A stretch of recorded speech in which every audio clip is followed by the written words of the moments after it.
Academy के YouTube channel पे। Students, आज हम कल के टॉपिक के आगे की बात करते हैं जो कि था बौद्ध धर्म। चलिए पहले देखते हैं बौद्ध धर्म क्या था। बौद्ध धर्म की शुरुआत कहाँ से हुई? गंगा के मध्यवर्ती इलाके से 6ठी शताब्दी के उत्तरार्ध में गौतम बुद्ध के द्वारा, भगवान बुद्ध के द्वारा, जिनका बचपन का नाम सिद्धार्थ था। उसके बाद उनके माता पिता का नाम, उनसे जुड़े अन्य तथ्य, उनका गृह त्याग और उनकी बोधि की प्राप्ति निरंजना नदी के तट पर और कैसे हुई, उसका संदर्भ क्या था, उसको लेकर के हम कल आगे बढ़े थे। अब आज उसी के आगे हम लोग देखते हैं कि ज्ञान मिलने के बाद भगवान बुद्ध ने, महात्मा बुद्ध ने उसका प्रवर्तन कैसे किया। चलिए देखते हैं। जो सबसे इंपॉर्टेंट टॉपिक आज का है वो है धर्म चक्र प्रवर्तन का। बौद्ध ग्रंथों में भगवान बुद्ध ने अपने उपदेशों को जब देना प्रारंभ किया, यानी कि जब अपना धर्म आगे बढ़ाया, अपना ज्ञान आगे बढ़ाया, तो उसे कहा गया धर्म चक्र प्रवर्तन। सर्वाधिक उपदेश या धर्म चक्र प्रवर्तन में भगवान बुद्ध ने अपना प्रथम उपदेश सारनाथ के ऋषिपत्तन के मृगदाव में, एक चीज और पॉइंट नोटिफाई करेंगे यहाँ, सारनाथ के ऋषिपत्तन या मृगदाव डियर पार्क में दिया पहला उपदेश। किसको दिया? 5 ब्राह्मण भिक्षुओं को दिया, परंतु उससे पूर्व वो 2 शिष्य और बना चुके थे, 2 शूद्र शिष्य और बना चुके थे, जिनका नाम था तपस्वी एवं मल्लिक। यहाँ पे क्वेश्चन पूछा जाता है, निम्नलिखित ब्राह्मण भिक्षुओं में से भगवान बुद्ध के शिष्य नहीं थे। तो आपको ये 5 नाम है, ये नोटिफाई करने हैं, इनको ध्यान में रखना है। कौंडिल्य, वप्पा, भदिया, अष्टागी और महानामा, ये 5 ब्राह्मण शिष्य थे इनके। चलिए धर्मचक्र प्रवर्तन के आगे क्या होता है। देखिए भगवान बुद्ध ने वेदों को नकारा। सीधे सीधे प्रश्न पूछा गया है, भगवान बुद्ध ने निम्नलिखित में से किसको पूर्ण रूप से नकार दिया? तो भगवान बुद्ध ने ईश्वरवाद और वेदों को नकार दिया। उनके अनुसार ईश्वर सत्ता, ईश्वरीय सत्ता आपके स्वयं में है, आप खुद के अंदर उतर के ही मोक्ष की प्राप्ति कर सकते हैं। चलिए उस आधार पे उन्होंने जो पहला उपदेश दिया, जो अगला क्वेश्चन आपका बनता है भाषा का बनता है, तो उनका प्रथम उपदेश या फिर उनके समस्त उपदेशों की, मोस्टली उपदेशों की भाषा थी पाली भाषा। उन दिनों प्रचलन में थी पाली भाषा। कई सारे राज्यों की ये राजभाषा भी बनी है उसके बाद से। चलिए आगे बात करते हैं कि जब भी कोई व्यक्ति को धर्म उपदेश दिया जाता था, जब भी एक बोलते हैं इनलाइटमेंट, एक द्वीप से दूसरे द्वीप का जलाना, तो जब भी किसी को उपदेशित करते थे भगवान बुद्ध, तो उस उपदेश को या उस नए आगंतुक को जो प्रक्रिया होती थी उसे बोलते थे उपसंपदा। यह प्रश्न पूछा गया है, ध्यान में रखिएगा। धर्म में प्रवेश को क्या बोला जाता था? बौद्ध धर्म में प्रवेश को क्या बोला जाता था? उपसंपदा बोला जाता था। आगे बढ़ते हैं दोस्तों। महिलाओं की स्थिति वैदिक काल के उत्तर से ही अच्छी नहीं थी, लेकिन चूंकि भगवान बुद्ध धर्म सुधारक थे, उन्होंने इस दिशा में आगे बढ़ते हुए समाज का भी सुधार किया।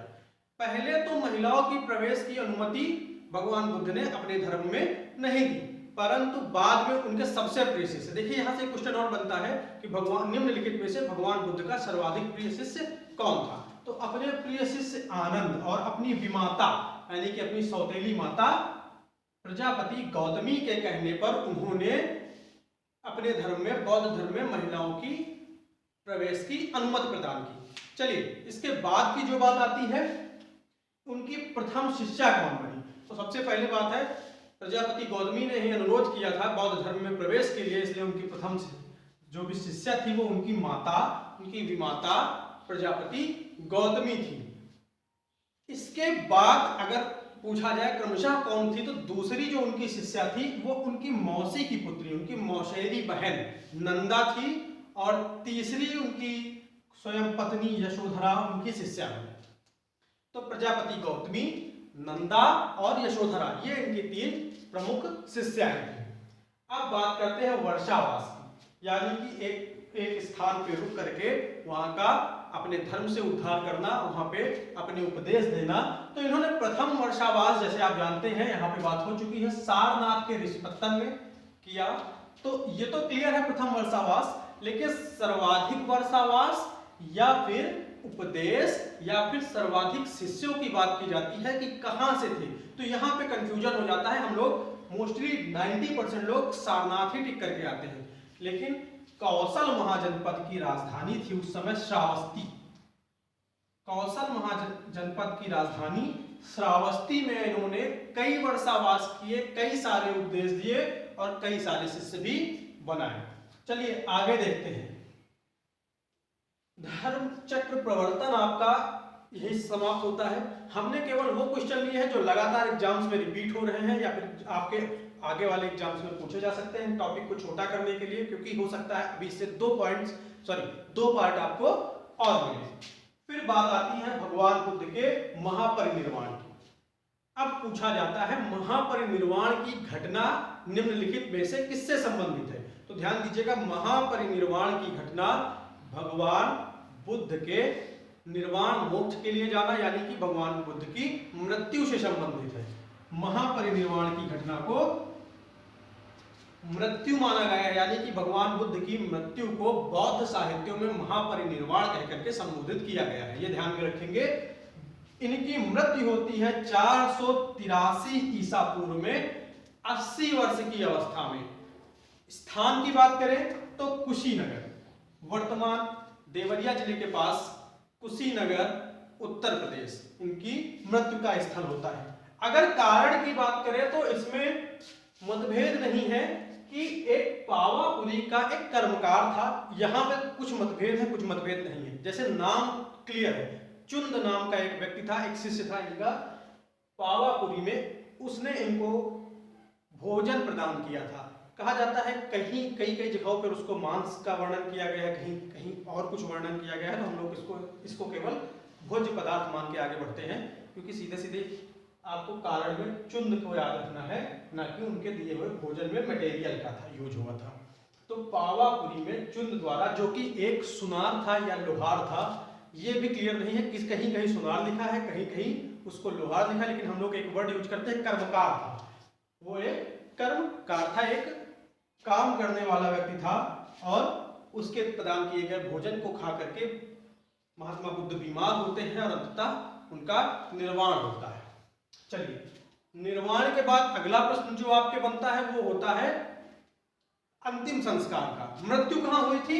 कुशीनगर में। जाहिर सी बात है कि अंतिम संस्कार भी कुशीनगर में हुआ था, लेकिन यहाँ का जो प्रश्न बनता है वो थोड़ा सा अलग है। कुशीनगर में किसके द्वारा किया गया?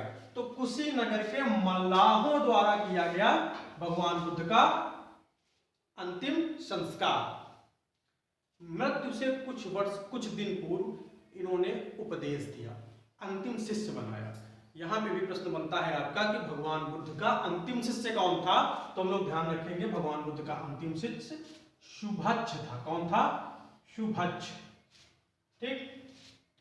अब बात आती है भगवान बुद्ध के अंतिम उपदेश की। शायद ये क्वेश्चन आपके एग्जाम्स में ना पूछा गया हो, एक बार पूछा गया है, लेकिन शायद रिपीट ना हो, थोड़ा सा अपवर्ड हो गया है ये।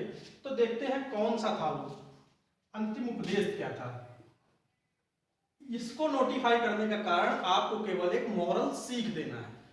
देखिए, सभी वस्तुएं क्षरणशील होती हैं, सभी वस्तुएं विनाशशील है, उनका धीरे धीरे क्षरण होता है, और मनुष्य को अपना पथ प्रदर्शन स्वयं करना चाहिए। इस लाइन पे फोकस करेंगे हमारे स्टूडेंट्स जो भी हमारा वीडियो देख रहे हैं। मनुष्य को अपना पथ प्रदर्शन स्वयं करना चाहिए। भगवान बुद्ध ये कह के गए हैं, मेरी ये पर्सनल बात नहीं है। आप वीडियोस देखें, आप अच्छा स्टडी मटेरियल कलेक्ट करें, उससे पढ़ाई करें, लेकिन पढ़ाई आपको स्वयं करनी है। मटेरियल देना जिम्मेदारी हमारी है, अन्य विद्वानों की है जो यूट्यूब पे अपनी क्लासेस चला रहे हैं या फिर ऑफलाइन क्लासेस चला के आपकी मदद कर रहे हैं, लेकिन आपको पथ प्रदर्शन स्वयं करना है। भगवान बुद्ध से हमें ये शिक्षा लेनी चाहिए। चलिए आगे बढ़ते हैं। दो इंपॉर्टेंट क्वेश्चन यहाँ उभर के आते हैं कि भगवान बुद्ध की प्रथम मूर्ति किस शैली में बनी थी? भगवान बुद्ध की प्रथम मूर्ति किस शैली में बनी थी? तो ध्यान दीजिएगा, प्रथम मूर्ति थी मथुरा शैली की, प्रथम मूर्ति थी मथुरा शैली की। और ये जाके इंपॉर्टेंट होती है कि सर्वाधिक मूर्तियां किस शैली की बनी थी? तो भगवान बुद्ध की सर्वाधिक मूर्तियां बनी थी गांधार शैली में। जो भी आज हम मोस्टली मूर्तियां भगवान बुद्ध की देखते हैं, जो भी सारनाथ और अन्य जगहों पे जो भी हम मूर्तियां देखते हैं वो विशेषता गांधार शैली की ही बनती हैं। चलिए दोस्तों, आज का लास्ट टॉपिक हम लोग बात करते हैं प्रतीक चिन्ह की।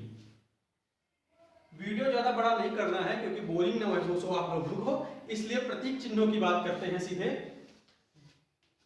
बौद्ध साहित्यों में प्रतीक चिन्हों का वर्णन किस प्रकार किया गया है कि भगवान बुद्ध के जीवन की जो महत्वपूर्ण घटनाएं हुई हैं उनका अंकन किस प्रकार हुआ है, उनको दर्शाया किस प्रकार गया है, चित्रात्मक रूप से उनका वर्णन किस प्रकार किया गया है। तो ध्यान देंगे,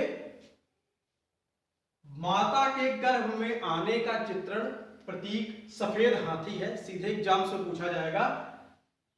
भगवान बुद्ध के परिप्रेक्ष्य में सफेद हाथी किसका वर्णन करता है, किसका सूचक है, किसका प्रतीक है, तो माता के गर्भ में आना। जन्म कमल का पुष्प, वही ग्रहताग घोड़े का वर्णन करता है, घोड़े का प्रतीक देता है। और पीपल प्रतीक है या बोधि वृक्ष प्रतीक है ज्ञान का। ये आपके एग्जाम्स में कई बार पूछा गया है, इसको इंपॉर्टेंट में नोटिफाई करेंगे। ज्ञान या बोधि प्राप्त, बोधि वृक्ष यानी कि पीपल के वृक्ष से संबंधित है। प्रथम उपदेश चक्र से संबंधित है, जैसे अभी हमने आप पढ़ा कि धर्म चक्र प्रवर्तन, धर्म के चक्र का प्रवर्तन होता है, यानी कि प्रथम उपदेश जो उनका है वो चक्र के प्रवर्तन से लिया गया है। मृत्यु स्तूप दिखाती है, स्तूप से मृत्यु का प्रतीक बनता है। और महापरिनिर्वाण उनके पद चिन्ह है, जो शिक्षा वो अपने पीछे छोड़ के गए वो महापरिनिर्वाण के रूप में परिलक्षित होती है। तो आज का वीडियो जो था वो महापरिनिर्वाण तक था, कुछ विशेष चीज इसमें अलग से की गई। अब जो भी आपके अगला टॉपिक होगा वो बौद्ध सभाओं से संबंधित होगा, बौद्ध धर्म के प्रमुख अनुयायियों से संबंधित होगा, बौद्ध धर्म में किस प्रकार के अलग अलग विचारधाराएं उन्हें जन्म लिया वो बताएंगे हम आपको। और उसके बाद हिस्ट्री का टॉपिक और आगे ले जाते हुए हम लोग 16 महाजनपदों की ओर बढ़ेंगे। जुड़े रहिए क्लाइंबर्स एकेडमी से। धन्यवाद।